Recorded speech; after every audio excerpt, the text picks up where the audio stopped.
First of all, Selina, how big of a deal was the postponement of the legislature?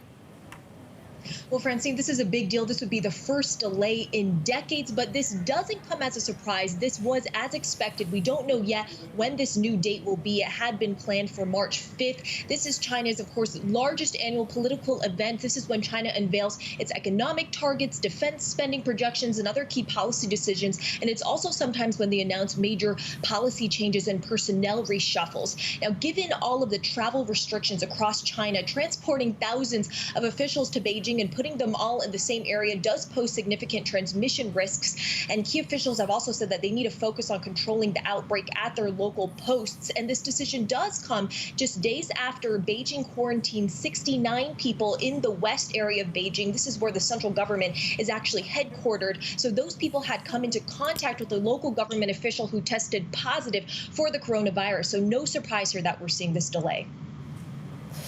Selina, when you look at the strategy that President Xi has been put in place to make sure that people are quarantined, is it working, or does he need to double down on the efforts?